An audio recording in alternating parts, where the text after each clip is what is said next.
muchas gracias a todos, buenas tardes y gracias por estar aquí.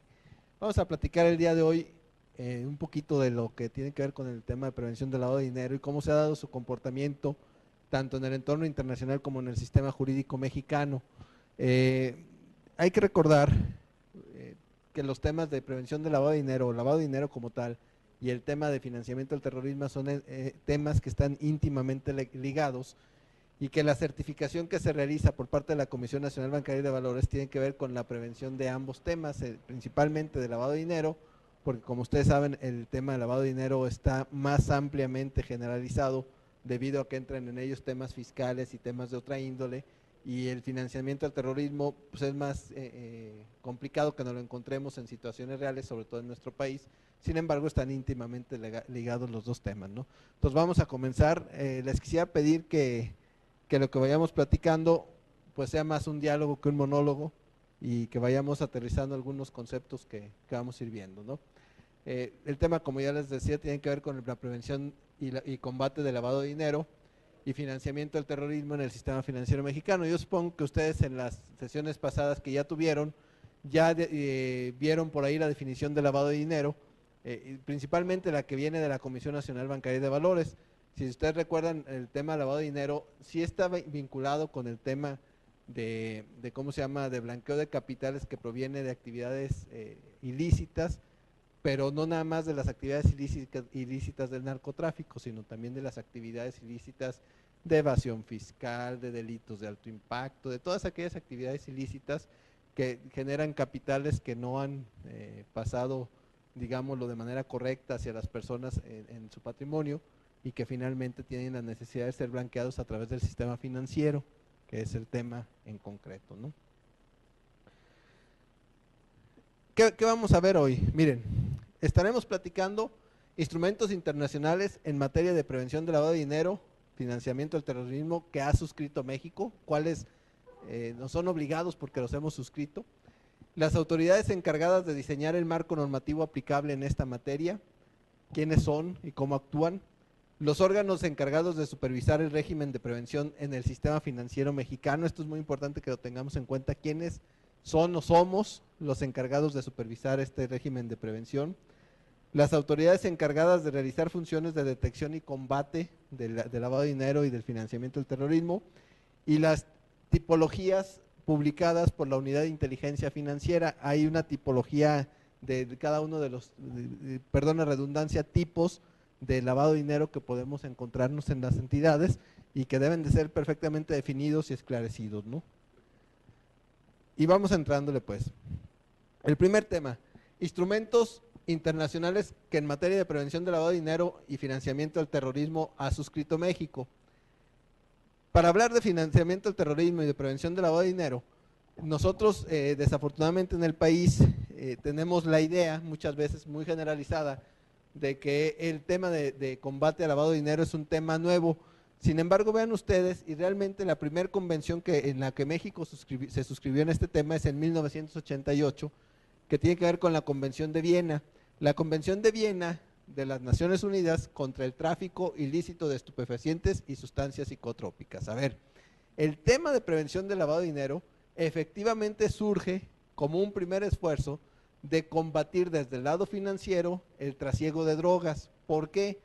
Porque combatirlo por el lado de tratar de evitar las cadenas de suministro se ha visto y se sigue viendo que no es factible. Al final de cuentas, esta actividad ilícita encuentra otros caminos para hacer el trasiego de drogas, pero donde sí han podido de alguna manera tener impactos importantes es en los temas financieros. Y nada más para muestra yo quisiera mencionarles, seguramente ustedes lo traen en mente, que por ejemplo de Amado Carrillo, ¿se acuerdan de Amado Carrillo, el Señor de los Cielos?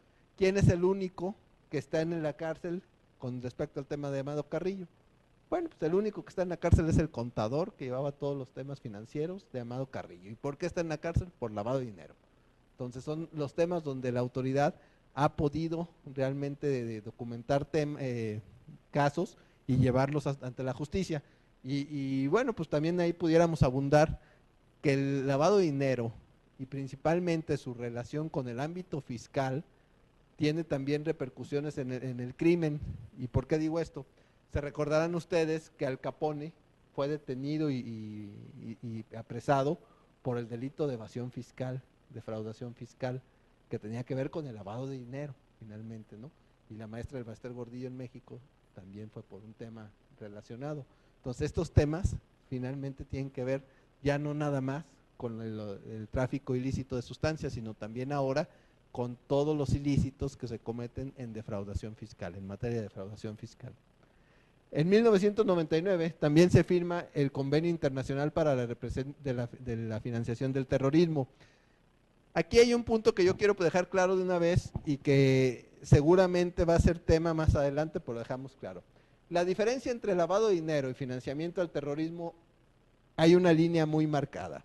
Lavado de dinero, lo que nos interesa es el origen del recurso, de dónde viene el recurso.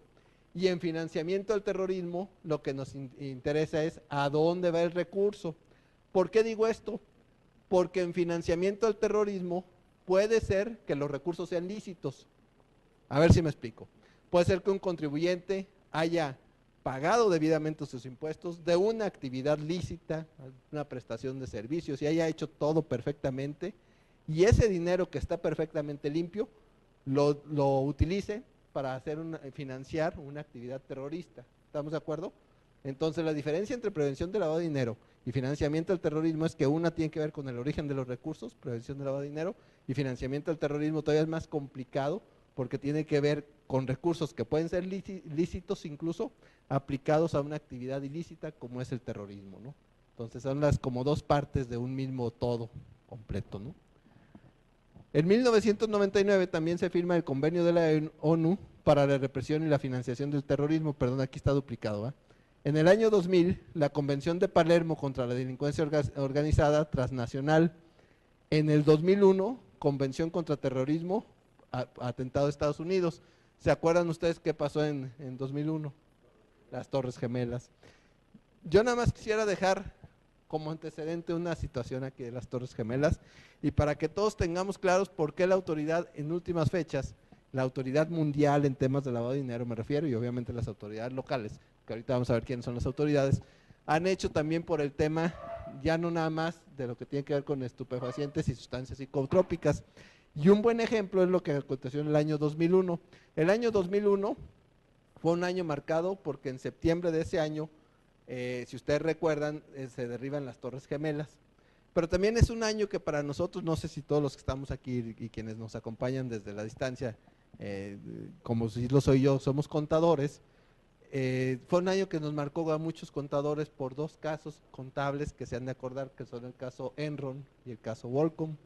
Y esos dos escándalos contables, nada más para ponerlo en perspectiva y de por qué la autoridad vio que no todo era terrorismo y no todo era trasiego de drogas, esos dos escándalos contables le causaron a la economía de Estados Unidos prácticamente 10 veces más daño que el derribamiento de las Torres Gemelas. Hay una revista que como contadores tenemos que conocerla y traerla en mente porque nos debe de marcar de lo que sí podemos hacer y lo que no podemos hacer en la práctica profesional, que es interesantísima, y es la revista Time. La revista Time del mes de diciembre del año 2001, si pueden, busquen la contraportada. ¿Saben quién está en la contraportada de la revista Time? Osama Bin Laden. ¿Se acuerdan de Osama? ¿Qué hacía Osama? Era terrorista, ¿no? ¿Y saben qué estaba haciendo en la contraportada de la revista Time? Estudiando contaduría pública. ¿Para qué? Para darle en la madre a Estados Unidos. Para darle en la torre a Estados Unidos, porque vio que era más fácil hacerlo a través de las actividades financieras que derribando dos torres gemelas. Entonces, eso nos debe de señalar que no todo es la parte física, sino que el tema de la financiación es un tema muy delicado, y esa revista lo recoge perfectamente con esa caricatura de Osama Bin Laden estudiando para contador público, para ahora sí darle en la torre en serio a Estados Unidos. Diciembre del 2001. No, la revista Time, es decir, es mensual, de diciembre del 2001. Es importantísimo. Bueno, nada más para no dejar a medias el comentario, se han de acordar que esos escándalos contables derivaron en todo un cambio en los sistemas contables del mundo. A los contadores, a los institutos de contadores nos quitaron la posibilidad de hacer nuestras propias reglas, ya no existían los principios de contabilidad, ahora son las NIF y ahora son órganos colegiados, y fue un cambio a nivel mundial, ¿no? Por el tema financiero y su impacto en el terrorismo. Muy bien. En el 2002, la OEA, que es la Organización de Estados Americanos, firma la Convención Interamericana contra el Terrorismo, primera evaluación de la GAFI, que es el organismo internacional que se dedica a combatir el lavado de dinero en Colombia. En el 2003, la Convención de Mérida, México, Convención de Naciones Unidas contra la Corrupción. ¿Se acuerdan ustedes que estuvo un plan Mérida y que tuvo que ver con todo este combate a la corrupción? Bueno, la corrupción es otra modalidad de recursos que requieren ser lavados. La corrupción son recursos sucios y que en algún momento tratan de entrar al sistema financiero, y es uno de los supuestos en donde estamos en presencia del lavado de dinero. No sé si ya lo vieron ustedes, no lo traigo muy claro si ya lo vieron en el pasado, si lo van a ver mañana con Lupita, pero se han de acordar ustedes que para el sistema financiero es muy importante las personas políticamente expuestas. ¿Se acuerdan del tema? O no sé si ya lo vieron. Si no lo vieron, no hay problema. A ver, les platico y me adelanto un poquito. Resulta ser que las instituciones del sistema financiero tienen que tener un listado de personas políticamente expuestas, y cuando llega, por ejemplo, un diputado federal a abrir una cuenta de banco, en su ¿cómo se llama? En su conocimiento del cliente, la institución financiera debe de saber que esa es una persona políticamente expuesta y que pudiera tener algún tema que requiriera de corrupción, que requiriera prevención de lavado de dinero. ¿Sí estamos? Entonces, ese tipo de cosas realmente se dan en esta convención, donde se dice tiene que haber toda una reglamentación de estas personas que tienen ciertas características de estar expuestas políticamente, como para que se pueda prevenir que sus dineros entren al sistema financiero. Lo que les voy a contar seguramente ustedes lo han oído, a mí me tocó oírlo, no me tocó vivirlo, pero hubo unas épocas en donde en muchos países de América Latina salían avionetas con miles de dólares y se iban a Suiza o se iban a Estados Unidos. ¿Y qué se hacían allá con ellos? Se metían al sistema financiero, ¿no? Y después ya dentro del sistema financiero, pues el dinero estaba limpio y corría entre los países como sistema financiero. Bueno, esta convención justamente lo que hace es decir, oye, esos temas de corrupción también son lavado de dinero. También merecen el mismo tratamiento que un tema de venta de estupefacientes. Adelante, por favor. El llevar el dinero, por ejemplo, a Suiza en efectivo, el banco ya no, por ejemplo, aquí ahorita, bueno, actualmente desde que nació la ley del IDE, empezaron a dar los avisos, ¿no? Entonces, allá no hay ese tipo de avisos. Sí. A ver, me abundo un poquito más, sabiendo que a lo mejor viene adelante en el tema, pero cuando veamos decimos ya lo vimos, ¿no? Con el FATCA, ¿se acuerdan la ley FATCA? Que es una ley que el sistema de rentas, el equivalente a nuestro SAT en Estados Unidos, impulsa con un objetivo muy claro. Dice, a ver, quiero saber qué empresas y ciudadanos norteamericanos tienen fuente de riqueza en otros países y no me la están reportando y por lo tanto no me pagan impuestos.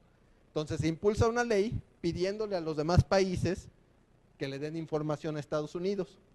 Pero, pues una ley no puede ser extraterritorial, ¿verdad? O sea, yo no puedo desde Estados Unidos legislar e imponerle a México la obligación de que me mande información. ¿En qué deriva la ley FATCA? En lo que deriva es que se tienen que firmar acuerdos con Estados Unidos. Cada uno de los países van firmando acuerdos con Estados Unidos. Habemos algunos países que tenemos acuerdos de información que va y que viene. O sea, sí te doy la información, pero tú mándame la tuya de allá para acá, ¿verdad? Y habemos países donde no. Por ejemplo, Suiza y Japón son los únicos dos que no, en donde ellos firmaron el acuerdo con el Servicio de Rentas Internas de Estados Unidos, obligándose ellos a entregar la información y no solicitando información de regreso. Entonces, en concreto, si el día de hoy sale una avioneta con dólares y va a Suiza a depositarse, esa información llega a Estados Unidos y Estados Unidos es el que acopia esa información. Nos llegaría a nosotros con México únicamente si tuviéramos un acuerdo bilateral con este otro país, ¿no? Pero a ellos, a los norteamericanos sí les llega. Por eso ellos, de repente, cuando quieren, hay un tema de un político, por ejemplo, corrupto, que quieren ellos llevar a prisión, pues regularmente sí tienen la información. ¿Por qué la tiene? Aunque sea un político mexicano, un político español, por esos intercambios de información que nosotros no tenemos y el fisco norteamericano sí tiene. ¿Nosotros de dónde sí tenemos? Pues de Estados Unidos. Y además es el mayor énfasis, no es donde tenemos más intercambio. ¿Sí? Más adelantito va a venir. No sé si respondí tu pregunta. ¿Sí? Bueno, en el 2004 se hace una segunda evaluación de las reglas del GAFI para combate al lavado de dinero. En el 2006, la ley 1121 de 2006 crea tipo penal para la financiación del terrorismo. Esto es muy interesante porque por primera vez se sientan las bases de decir, oye, no nada más es el que va y pone la bomba, el que está cometiendo un delito que merece pena corpórea, también el que le financió el recurso, ¿no? O sea, el que le dio el dinero para que fuera e hiciera una bomba y fuera y la pusiera en una estación del metro, el que dio el dinero también merece penas corpóreas. Entonces el financiamiento al terrorismo se ve ya como una actividad de tipo penal. A ver, ¿por qué abundo en esto? Porque resulta ser que luego también ha ido derivando en que en nuestro país incluso, pero porque así es a nivel mundial, las actividades de lavado de dinero regularmente tienen que ver con delitos que se sancionan penalmente. Y si nosotros nos vamos a lo que es lavado de dinero, de acuerdo a la definición de la Comisión Nacional Bancaria y de Valores, pues ahí vamos a encontrar, y vuelvo a hacer énfasis, temas sí de trasiego de drogas, pero también temas de corrupción, también temas de ¿cómo se llama?, de evasión fiscal. Entonces, por ejemplo, quien defrauda fiscalmente el día de hoy sí puede ser acusado también de lavado de dinero, porque ese dinero que evadió al fisco, pues trató de lavar a través del sistema financiero, ¿no?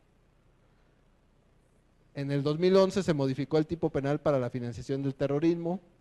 En el 2006 la ley 1121 de 2006 otorga al UAIAF la facultad para trabajar también el financiamiento del terrorismo, que es la Unidad de Inteligencia Financiera de América, es el que está ahí trabajando. La tercera evaluación del GAFI se da en Colombia en el 2008 y en el 2012 la revisión y unificación de los 40 más 9 recomendaciones de la GAFI. Al final de cuentas, esta del 2012 es muy interesante porque esa unificación nos lleva a que a partir de 2012 los países que estamos integrados con la GAFI tengamos la misma normatividad para evitar el lavado de dinero en todos los países. ¿De dónde proviene de origen la certificación de la bancaria? Bueno, proviene de certificar las competencias de esta primera integración de normas que se da en el año 2012, ¿no? De allá es donde proviene. Muy bien. Metiéndonos ya un poquito más a fondo y sobre los temas particulares, miren, la que ya les decía yo ahorita de 1988, debido a la tendencia en aumento de la producción, demanda y tráfico ilícitos de estupefacientes y sustancias psicotrópicas, a alguien se le prende el foco ya en los años de los 80 y dicen, oye, no lo podemos combatir ni desde el lado de la demanda, porque desde el lado de la demanda se le tiene que dar la atención de una enfermedad, a quien consume drogas de manera ya recurrente, pues se le da el trato de un problema de salud pública, y desde el lado de la oferta, pues lo único que puedes atacar es el trasiego, pero pues tú le recoges 10 toneladas de estupefacientes a un capo, y ya salieron otros 2 o 3 que las vuelven a producir y las vuelven a mandar, y entonces el tema de donde lo podemos realmente combatir es en el tema financiero, y por eso en el 88, en los 80 se han de acordar ustedes que cuando viene ese boom del narcotráfico, y incluso en México muy notable los casos de Rafael Caro Quintero y todo lo que pasó ahí en los 80, pues es cuando se da esta primer convención con este tema. La sostenida y creciente penetración del tráfico ilícito de estupefacientes y sustancias psicotrópicas en los diversos grupos sociales lleva a que haya dinero del narcotráfico metido en muchos lugares ¿cómo se llama?, de la sociedad. Voy a poner un ejemplo que seguramente todos conocemos, pero que es muy claro de lo que estamos hablando. Cuando el tipo de cambio, ¿se acuerdan que hace poquito el tipo de cambio estaba en 22 pesos por dólar? Bueno, había lugares en donde conseguías dólares de a 20 pesos. La única situación que eran billetes de 20 dólares, y saben ustedes que los billetes de 20 dólares siempre son más baratos que todos los demás. ¿Por qué? Cuando van ustedes rumbo a la frontera, vayan y ahí cambien pesos por dólares, y lo que van a encontrarse es que les dan puros billetitos de 20 dólares. Les dan muchos billetitos de 20 dólares a mejor precio que no demás, porque el precio de una dosis de droga son 20 dólares y ese dinero entra al país y se distribuye en ese menudeo de gente que va a hacer compras al vecino país y está a un precio más barato. Bueno, esa es la dispersión que tenemos el día de hoy en la sociedad de esos dineros del narcotráfico. Ahí ya se limpió el dinero, no sé si están de acuerdo conmigo.